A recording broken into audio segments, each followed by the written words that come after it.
Hay buenas voces.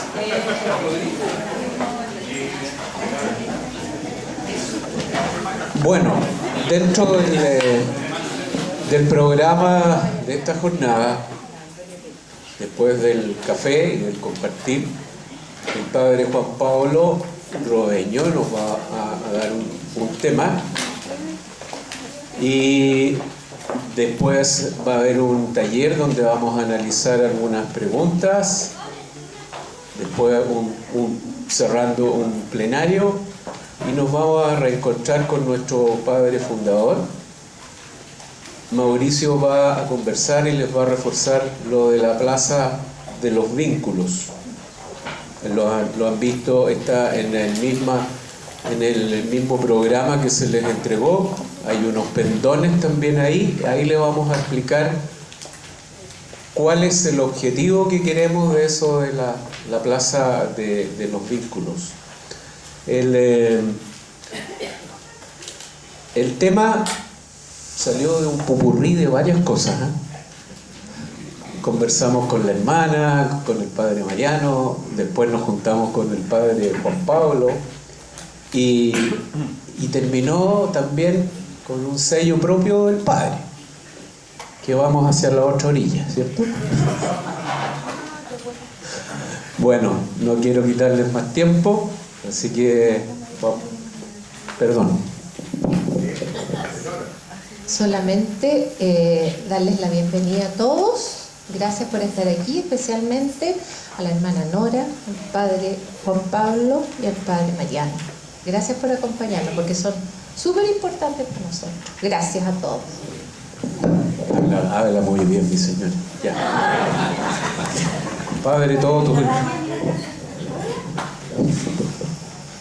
Bueno, primero volver a decir que es una alegría estar acá, agradecer la posibilidad de estar acá. Hay muchos rostros conocidos, muy queridos, que nos tocó trabajar el año 2009.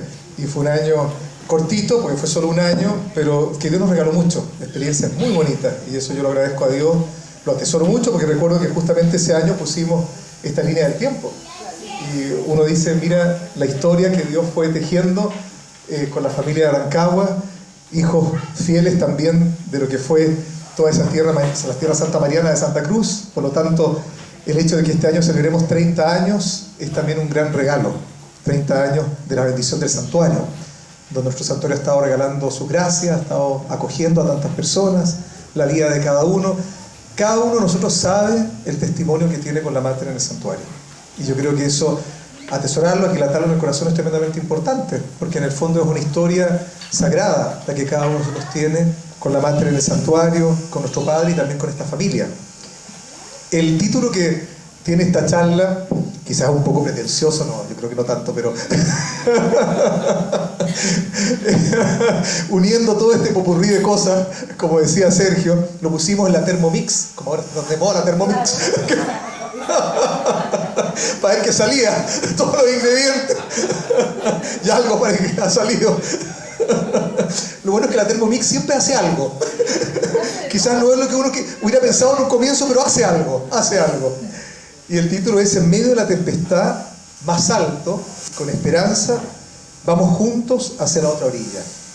Y yo quisiera desarrollarlo como en 3 momentos. Lo primero es en medio de la tempestad. Yo creo que hay un pasaje bíblico que nos ha ido acompañando como familia de Schoenstatt desde el año pasado. Se sugirió como imagen también en nuestras jornadas regionales y nos ha seguido acompañando con diferentes modalidades, que es Marcos 4, del 35 al 41, que se los leo para acordarnos. Un día al atardecer, Jesús dijo a sus discípulos: vamos a la otra orilla. Ellos, dejando la multitud, lo llevaron en la barca así como estaba.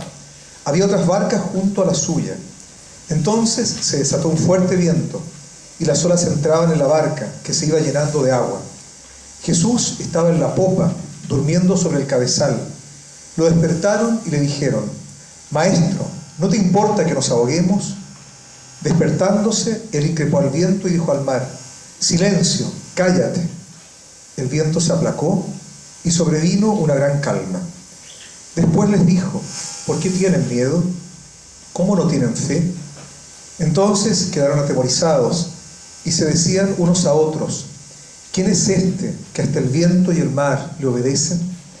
Ha sido un texto bíblico y siempre tenemos que recurrir a esa palabra viva, la palabra de Jesús, que bien nos puede acompañar en este tiempo, porque justamente vamos hacia la otra orilla. El padre fundador siempre avisoraba esa iglesia de las nuevas playas, pero había que ponerse en camino hacia la otra orilla. Y la forma en que nos hemos puesto quizás precipitadamente en camino hacia la otra orilla es en medio de una tempestad.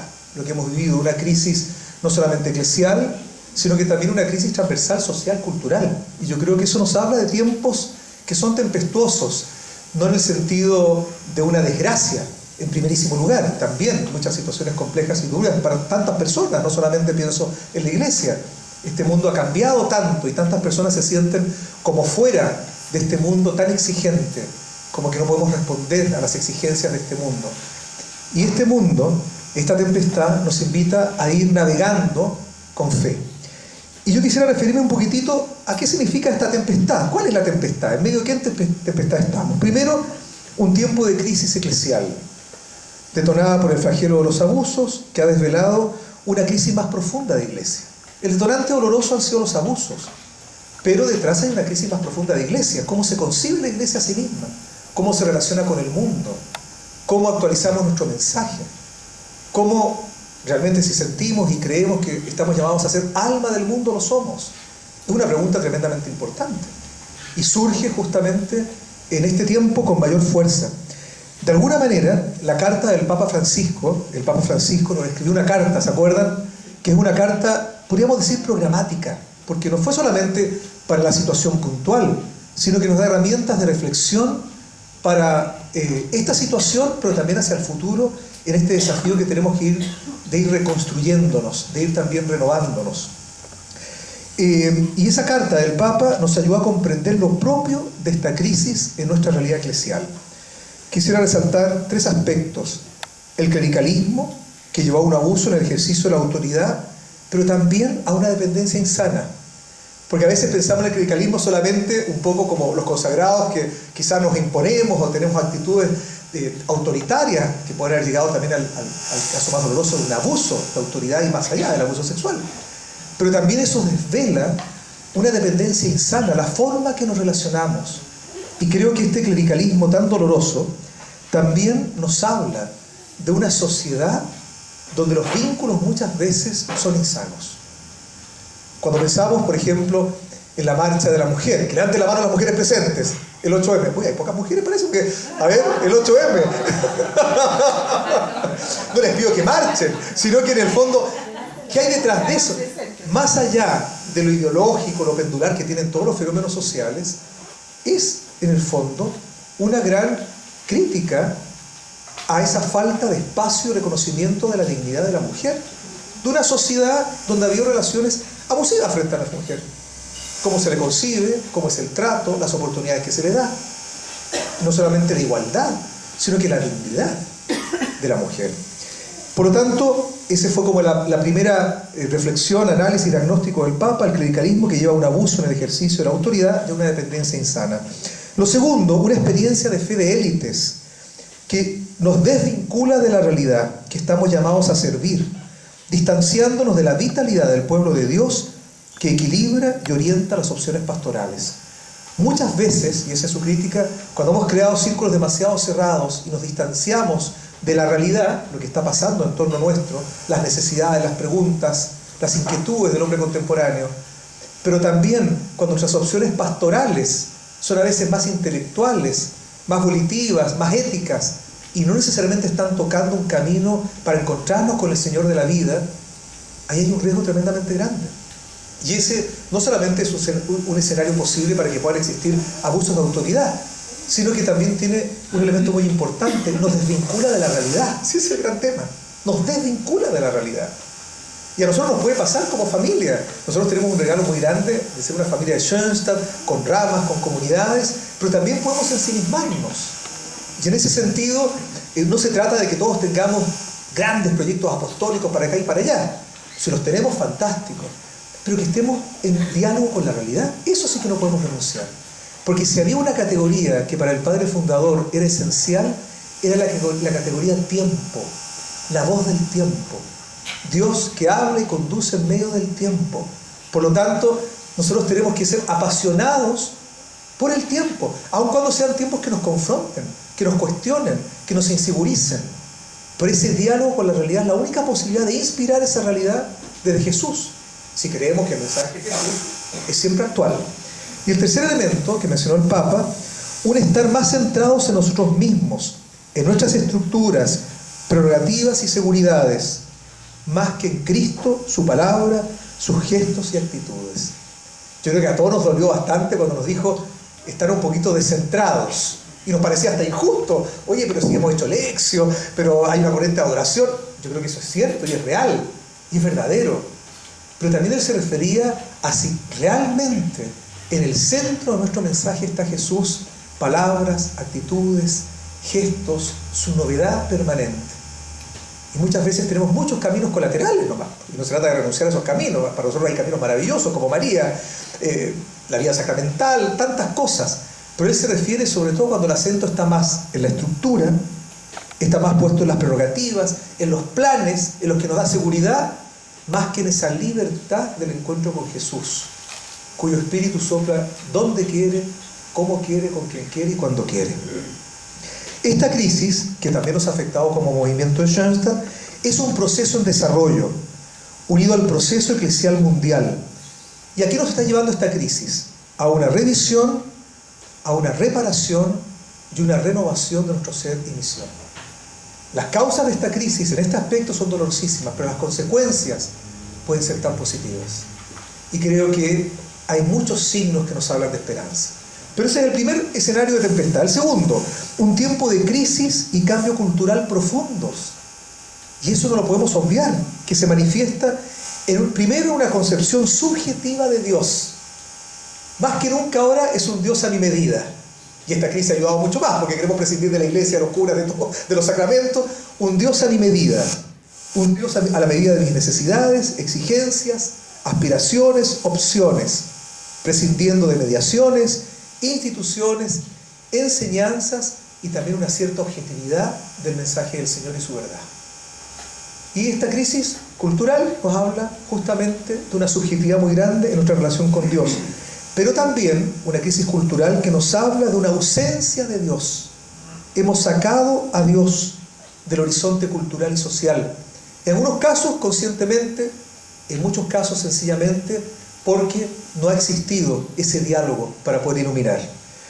Y ese Dios o esa ausencia de Dios es consecuencia de un fuerte narcisismo, la diosa tecnología, que todo lo alcanza. Uno ya no necesita a Dios si tiene a Google, o tiene a Wikipedia, o tiene las redes, en ese sentido. Por las tendencias, nos dejamos llevar por las tendencias, es una palabra, podríamos decir, nueva para referirse también a ese pensar masificado, en el fondo, las tendencias, nos dejamos llevar por las tendencias, no solamente lo que se usa, sino que las tendencias es lo que se piensa hoy día. Por el consumo o las evasiones. Un tiempo de crisis y un cambio cultural profundos. Otro aspecto de esta tempestad, un tiempo en que las certezas antropológicas que teníamos se ponen en pregunta. Vale. Imagen del varón. Perfecto, ni un problema. Un tiempo en que las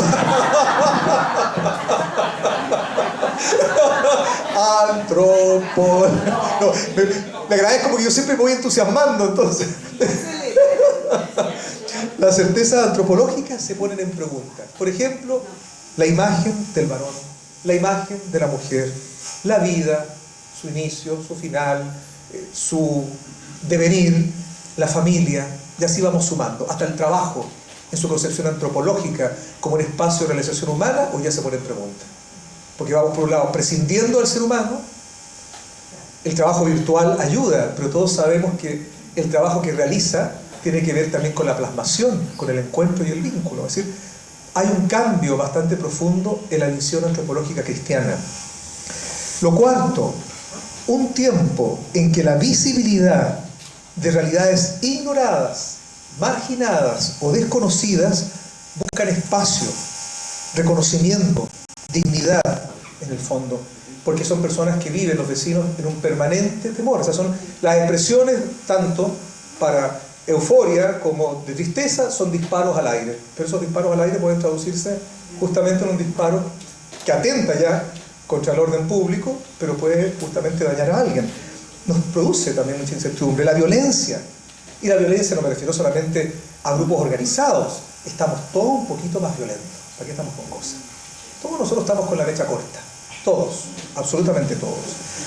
El cambio climático. Yo creo que cada vez nos sorprende más. Hoy día estamos más sensibles, pero siempre aparece una nueva imagen de un glaciar que hace 10 años estaba por acá. Yo todavía no conozco la Torre del Paine, parece que no la voy a alcanzar a conocer. Siempre voy a hacer la famosa O, la W, la H, no sé, una de esos tres que no, parece que ya no voy a seguir subiendo el Cerro de la Campana. Porque siempre ha estado semiseco, entonces eso lo que va a cambiar. El agotamiento de los recursos naturales, pensemos en el tema del agua en Chile, un tema muy complejo.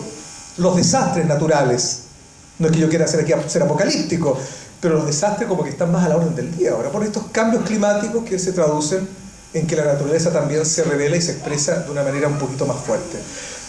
Y por último, un tiempo de profundos desequilibrios emocionales, físicos y psíquicos. ¿Para qué estamos con cosas?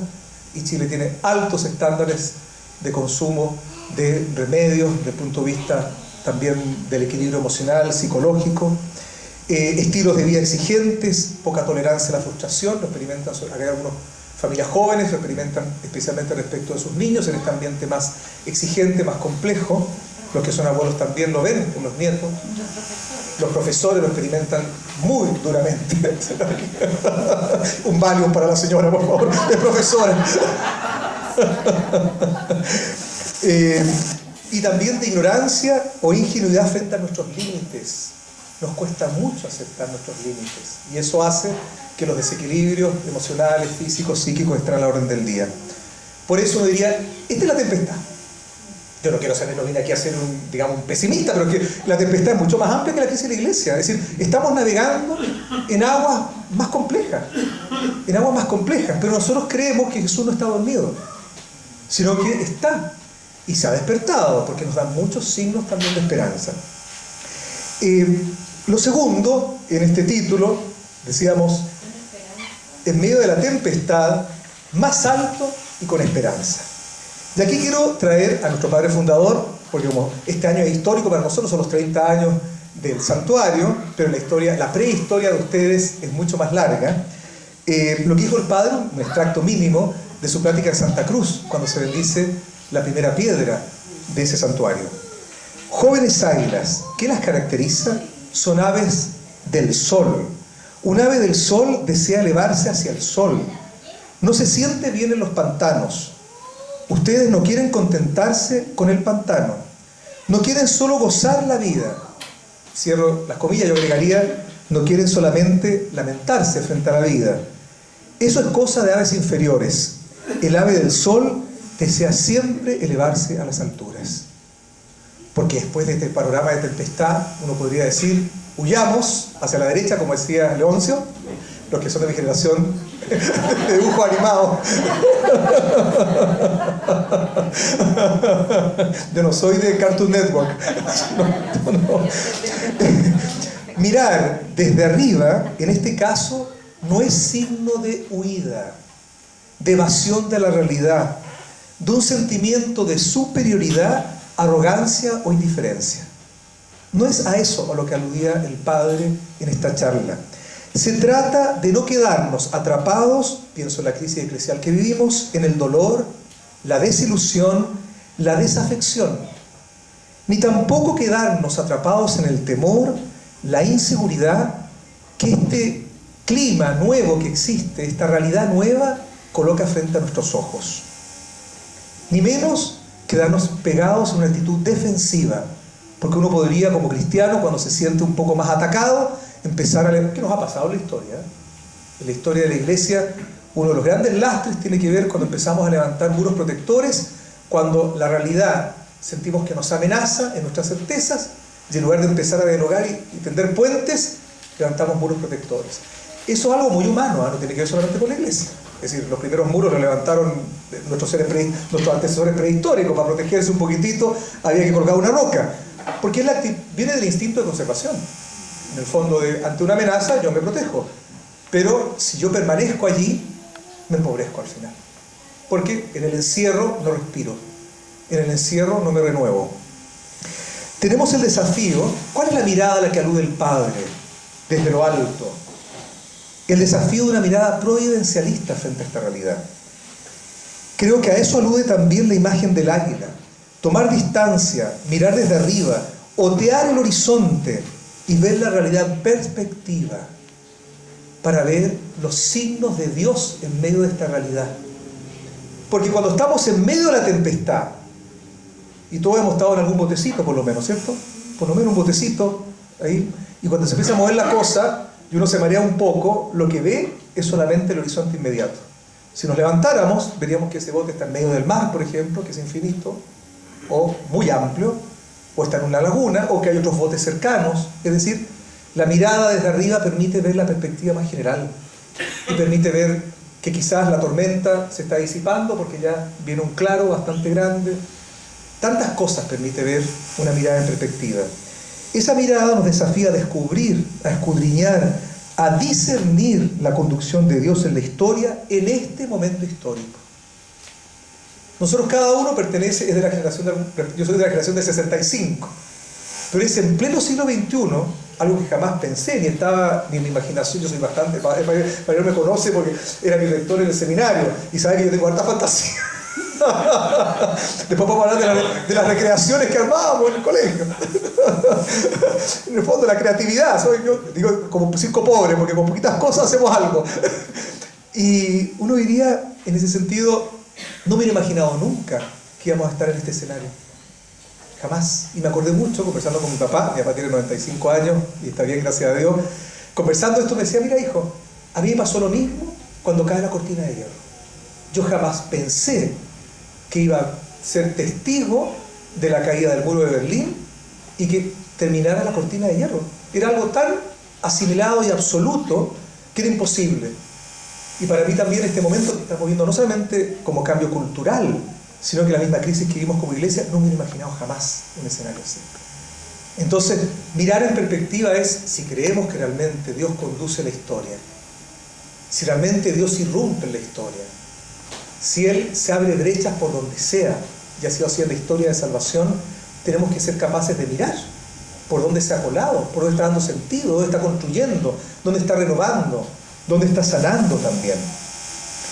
Una mirada providencialista que nos ayuda a discernir la conducción de Dios en la historia en este momento histórico, con sus luces y sombras. Porque una mirada providencialista no es una mirada ingenua, donde en el fondo estamos como tratando de inventar la presencia de Dios. También en las sombras Dios está escribiendo.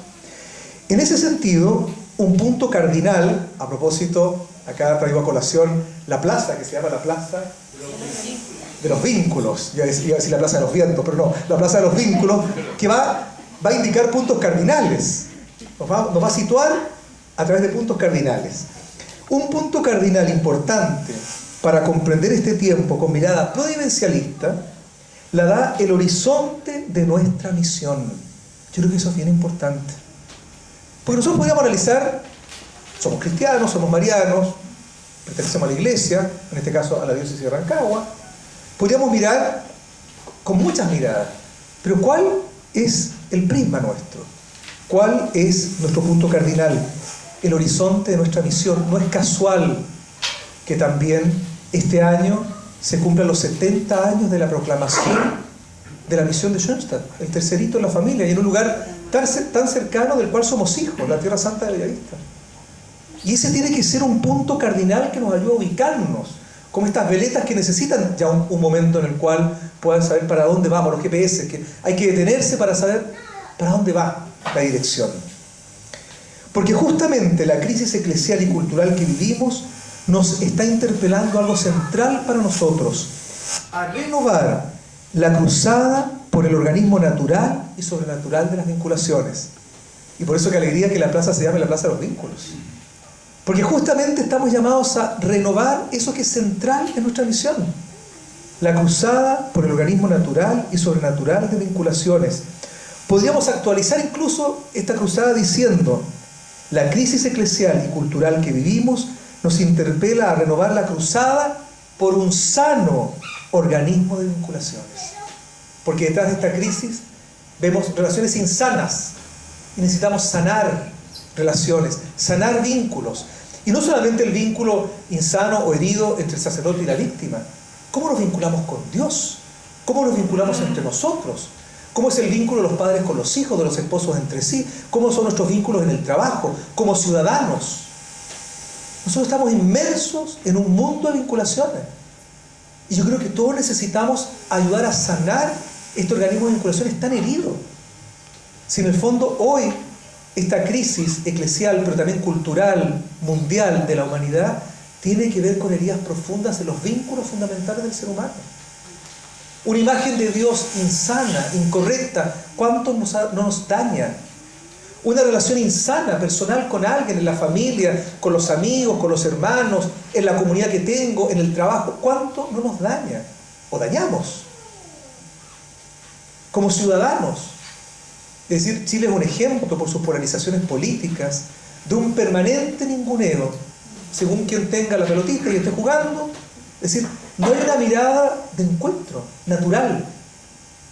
Y nos pasa, por eso tenemos también lastres sociales tan históricos, digamos. Estoy pensando solamente en la historia reciente. Estoy pensando, ¿por qué el tema del sur, de la Araucanía, toma siempre tanto protagonismo? Porque nunca había una sanación profunda de esa realidad, pero en una realidad que partió en el siglo XX. No partió ahí. Entonces, hay un desafío profundo de sanación, una cruzada llamada a sanar las heridas, carencias y desórdenes de nuestros vínculos. Heridas, carencias y desórdenes recibidos o provocados, para la vivencia de vínculos sanos que animen, ennoblezcan e integren equilibradamente todas las dimensiones vinculares del ser humano en relación con Dios, con uno mismo, con los demás y con la creación. Si hablamos del tema ecológico hoy día, que es un tema fundamental, esa es una herida profunda en la forma que nos hemos relacionado con la creación todos nosotros, que no parte, con la revolución industrial, parte con la forma en que yo cuido o no ese pedazo de creación que tengo en torno a mí, partiendo por el ser humano, que es la plenitud de la creación. En ese sentido, la crisis que hemos vivido ha tocado el núcleo de nuestra visión. Entonces, el punto cardinal que nos permita como mirar esta crisis. Y me atrevería a decirlo al menos en 3 dimensiones muy vitales y centrales. Las enuncio nomás, porque no vamos a desarrollar tanto, porque ya estamos en el tiempo casi.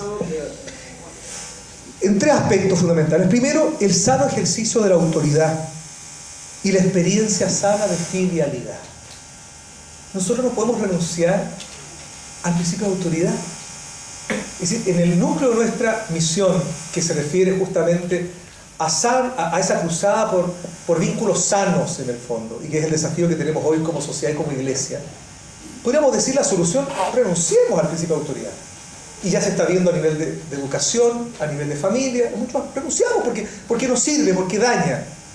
La pregunta es: redescubramos el auténtico sentido de la autoridad y de la filialidad como correlato necesario. Todos nosotros con la madre y muchos de nosotros con nuestro padre hemos hecho una experiencia, por ejemplo, filial. ¿Y con cuántas personas? Puede ser sacerdote, religiosa, un abuelo, nuestros propios papás, mamás, un tío, un hermano mayor, no sé, el monitor de mi grupo, quien me acompañó, mi dirigente, mi dirigenta. ¿Cuántas veces esa experiencia de autoridad filial, de filialidad, ha sido tan buena para nosotros? Ha permitido incluso sanar carencias, desórdenes, heridas. Creemos en el valor de la filialidad como un camino de creer una renovada confianza, de pararnos de pie frente a la vida, de asumir nuestro ser más auténtico y la misión personal que tenemos. La más auténtica y verdadera autonomía surge cuando se ha hecho una linda y verdadera experiencia filial. Y para eso necesitamos personas que nos ayuden justamente a hacer esa experiencia filial. Renunciamos al principio de la autoridad y al valor de la filialidad, no podemos hacerlo. Tenemos que renovarlo, tenemos que descubrirlo, tenemos que equilibrarlo, tenemos que complementarlo, tenemos que sanarlo, porque es una experiencia para nosotros fundamental. Pero solamente para los schoenstattianos. ¿Cuál fue el mensaje principal de Jesús? ¿Qué rostro reveló de Dios? Que me ve a mí, vean. Mañana el Evangelio es la parábola del hijo pródigo, y ahí se resume toda la historia de Dios con la humanidad. Esa es la historia de Dios con la humanidad. Que el hombre, la humanidad, se descubra filialmente frente a Dios, de un Dios capaz de amarnos con locura y perdonarnos con locura. Y por eso hay que sanar esas experiencias, por eso hay que volver a darle el verdadero sentido que tiene esa experiencia. Lo segundo, una sana vivencia de los vínculos naturales, son cosas unidas, son diferentes ángulos, como expresión, camino y seguro para la experiencia del amor sobrenatural.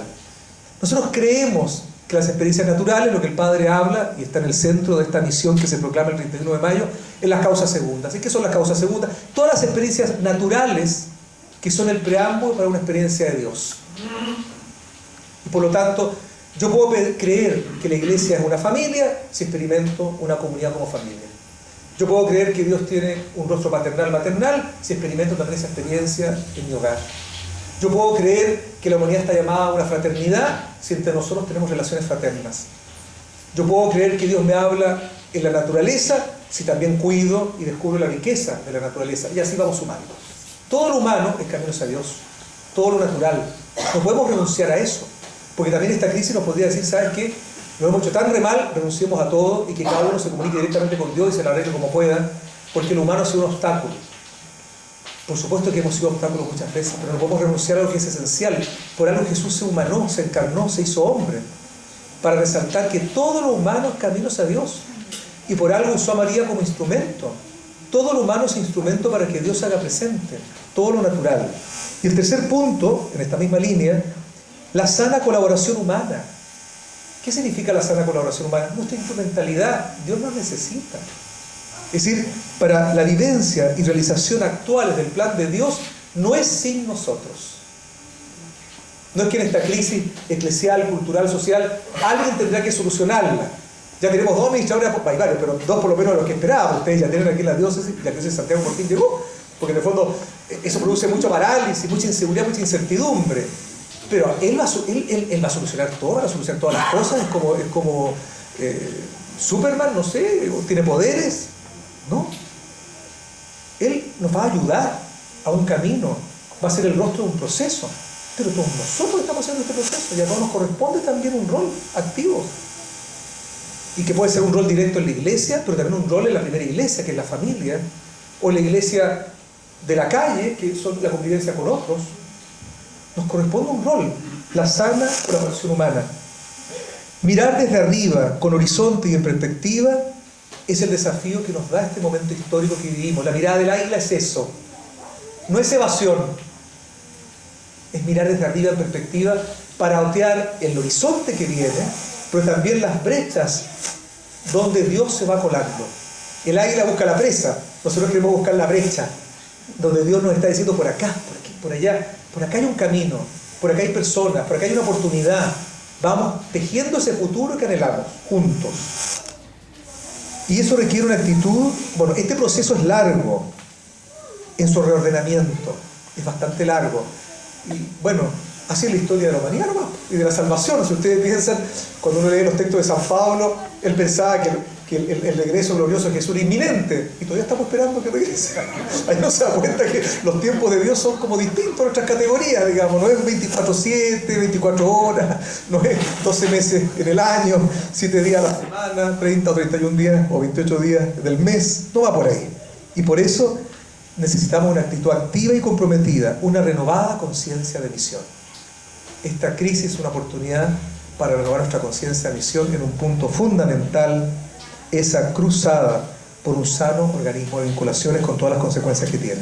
Y el último punto, dijimos, en medio de la tempestad, más alto y con esperanza, vamos juntos hacia la otra orilla. ¿Cuántas veces hemos escuchado el extracto de la carta del 31 de mayo? Vamos el uno en el otro, con el otro y para el otro. Eso pueden ser palabras súper bonitas, porque en el fondo qué bonito, nos sentimos casi esas imágenes idílicas, vamos todos de la mano. ¿Se acuerdan? Esto ya también es prehistórico, con el réclame de Zuko. Esos réclames como que la familia ideal, la Casa Blanca, la montaña verde, como la casa de la pradera, todos corriendo, así como volátiles, así, nadie era gordo, nadie se cansaba, y tomaban este jugo tóxico, porque el color que tenía, ahora seguramente está prohibido, pero no es tan natural. Pero, a ver, nos imaginamos, idealizamos esto, de ir el uno en el otro, para el otro. ¿Qué significa? Una profunda corresponsabilidad y solidaridad entre todos nosotros. cada uno asumiendo el rol que le corresponde. Volver a creer unos en los otros. Volver a caminar juntos. Y el paso que nos exige Dios como iglesia, pero también como movimiento, es pensar juntos, reflexionar juntos, rezar juntos, sentir juntos, decidir juntos, ejecutar juntos. Eso es súper importante. Yo agradezco que siempre nos saluden a nosotros los asesores, porque es bueno, vinimos de Santiago, no sé, pero somos todos nosotros. No para que nos quiten el saludo, ¿eh? No hay cosa. Por los chocolates papás con resurrección, no. Pero sino porque tenemos que ir cada vez es decir, qué alegría que estamos todos acá, porque todos somos necesarios para hacer este proceso. Ninguno sobra. Más bien diría, hay muchos que faltan. Y que descubran su lugar, o lo reencuentren, o lo busquen, sencillamente. Se refiere a una forma de relación que toca nuestra manera de vincularnos, una forma de pensar, de sentir, de decidir, de trabajar, de plasmar, que tiene como elemento central y constitutivo el ser familia. ¿Y qué significa ser familia? ¿O qué debería significar ser familia? Complemento, colaboración y cercanía. Yo me atrevo a decir esas tres cosas.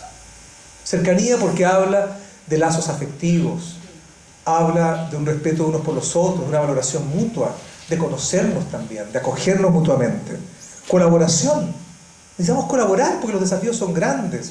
Y si bien hay tareas específicas, una familia como la nuestra que tiene ramas distintas, comunidades distintas, eso no significa que no tengamos que colaborar unos con los otros.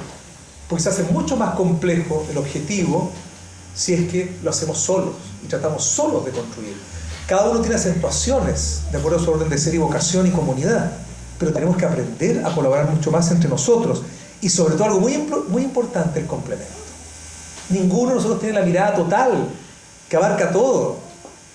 El género masculino necesita el género femenino, la familia complementa, no sé, para los madrugadores, complementa a la LAF, complementa a la señora y la LAF complementan a los madrugadores y a la rama de hombres, porque si no podríamos ser unos bestias los hombres, en ese sentido. Todas esas cosas, necesitamos el complemento, cada uno. La campaña siempre nos recuerda que en el fondo vamos más allá de los muros del santuario y nos recuerda la fe de nuestro pueblo, que es una fe más espontánea, más directa, más sencilla.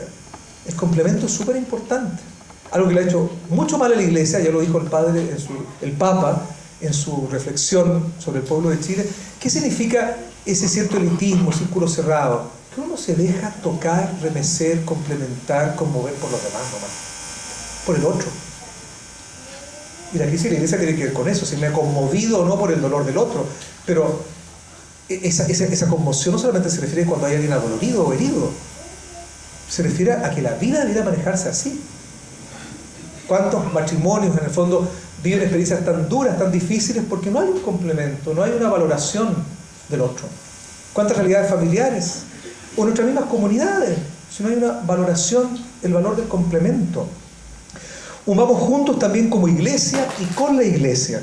No estamos llamados, y eso es importante, porque nos pasa a veces el gran riesgo, y esta crisis eclesial puso el riesgo de las conciencias mesiánicas. El Padre quería conciencia de misión, no conciencia mesiánica, pensando que yo soy el centro del universo. No, es decir, conciencia de misión sí, pero mesiánica, que todo parte con uno y que uno es imprescindible y termina en uno, termina mal.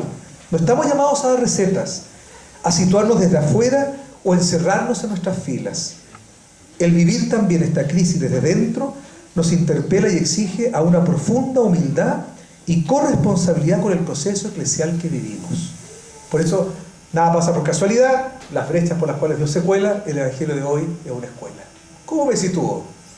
Es decir, desde la superioridad, la perfección, aquí no pasa nada, yo estoy todo listo, está todo acabado, no se me toque, me relaciono con el Señor y Él sabe, o bien desde la humildad del otro, que se reconoce tan necesitado de Dios y de los demás para poder alcanzar un mínimo de vida plena. Esta actitud es necesaria más que nunca en este tiempo en que el lugar de la iglesia en la sociedad está cambiando. Y no hace bien que el lugar de la iglesia esté cambiando. Nos puede costar, porque estábamos acostumbrados a un lugar un poco más seguro, más cómodo, pero nos hace bien para que la iglesia vaya descubriendo su misión, que es más bien ser alma del mundo que estructura o institución en medio del mundo. También está colocando en pregunta o resituando el lugar de la jerarquía y el rol de los consagrados, porque ha cuestionado nuestro rol. Donde la iglesia ahora está llamada a ser más barca, y acá esta es una expresión de nuestro Padre, es una expresión de la nueva iglesia, más barca en movimiento que una roca inexpugnable. Era mucho más fácil, más seguro sentirnos un castillo, una roca, como esos castillos medievales que se defendían hasta con un foso en el fondo. No, una barca que navega siempre en movimiento. Es novedad, es desafío, tenemos que estar siempre atentos porque puede venir una tormenta, una tempestad que se hace necesaria. Es más una comunidad de redimidos, es decir, todos necesitados del amor y el perdón de Dios, que un grupo de escogidos. Eso es bien importante. Porque cuando uno se siente negativamente perteneciente a un grupo de escogidos, empieza a juzgar la realidad de las personas, en lugar de dejarse tocar por ella. Donde todos tenemos responsabilidades y dignidades, donde el servicio debe distinguir a la autoridad y el criterio familiar debe inspirar una conducción que nos compromete a todos. El estilo de conducción de esta nueva iglesia es familiar, donde hay, por supuesto, como en toda familia, un principio paterno, materno, fraterno, pero vamos juntos, todos nos comprometemos por esta realidad. La otra orilla tiene que ver con la nueva iglesia que está surgiendo en medio de la tempestad. Una iglesia donde la corresponsabilidad y el protagonismo laical son ineludibles e irrenunciables. Si queremos que esta nueva iglesia surja, el compromiso, corresponsabilidad y protagonismo de ustedes es ineludible. Con estos rasgos, es servicio, es humildad, es diálogo, es complemento, es cercanía, es colaboración. Y ustedes tienen la gracia de ser el primer santuario laical. Y eso no es evidente. Usted debería ser escuela para todo el resto del movimiento, en Chile por lo menos, y más allá también. Es una gracia, y cumplen 30 años de esta realidad. 30 años. Una iglesia donde la corresponsabilidad y el protagonismo laical son ineludibles e irrenunciables. Una presencia, responsabilidad y protagonismo laical que están en los fundamentos de esta familia y de este santuario. Yo tenía varios textos del Padre, pero como vienen después, pero yo creo que como se los vamos a mandar, lo pueden leer porque ya es mucho, yo creo ya. Entonces, sencillamente hay 3 preguntas, que hay unas hojitas por ahí, que se las voy a leer a partir de los 3 momentos. Del primer momento, que era en medio de la tempestad, podríamos preguntarnos, yo creo que hay hojitas, ¿cierto? Para los grupos. Sí, sí. Aprovechando lo que dijo el Pablo en un comienzo de la tecnología y todo. Hoy día en la mañana falló la tecnología. Y nos falló a todos, partió por mí. No, el padre a las 6 de la mañana me mandó las preguntas, no me funcionó la impresora, así que no la puedo. Pero a mí no me había funcionado antes la mía, entonces fue así, una cadena. Fui a la mía y no tenía tinta. Le reenvié a Mauricio Ramírez y me dijo, me quedan 2 hojas. ¿Qué es lo que hicimos? Se los mandé ahora en este rato a la mayoría de los que están aquí por WhatsApp. Ahí tienen las preguntas. Así que el que no lo tenga, mándeselo al tal lado. Vamos a hacer grupo. Claro. Así que ahí cada uno en el WhatsApp. Se las voy a leer nomás para iluminarlas, pero en el fondo, en relación con el primer momento, que era en medio de la tempestad, podríamos preguntarnos, ¿qué es aquello que en lo personal, familiar, comunitario, eclesial, social, nos ha hecho experimentar la zozobra, el vértigo, el desequilibrio, la incertidumbre, la inseguridad?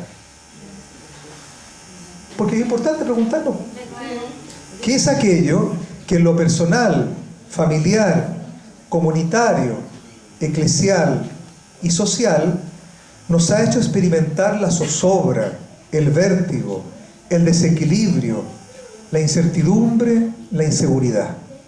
Porque ese primer punto hablaba que había una tempestad con muchos, con muchas dimensiones. El segundo, más alto y con esperanza, podríamos preguntarnos, porque ahí hablamos de nuestra misión, ¿qué dimensiones de nuestra misión necesitamos conocer, revisar, renovar, profundizar para dialogar con el tiempo presente y plasmar desde nuestra misión la realidad.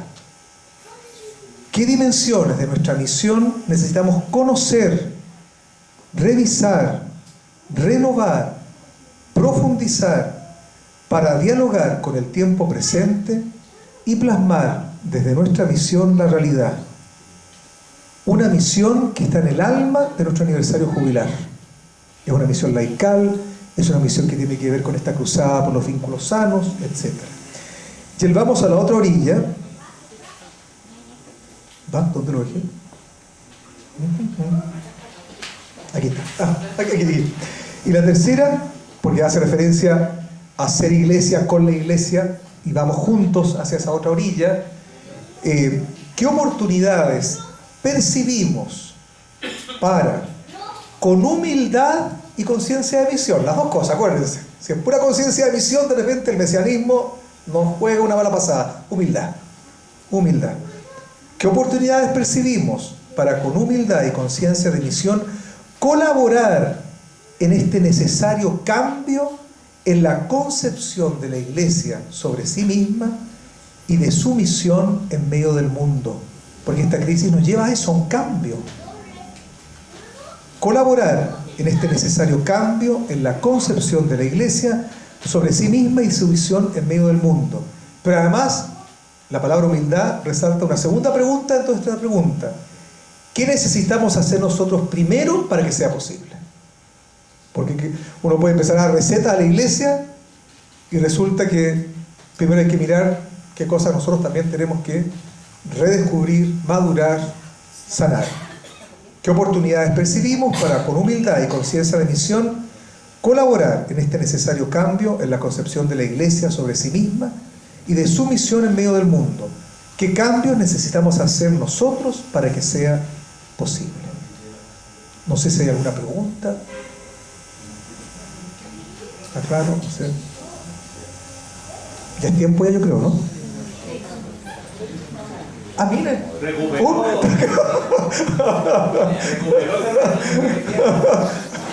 ¿Puedo contar otro chiste? No.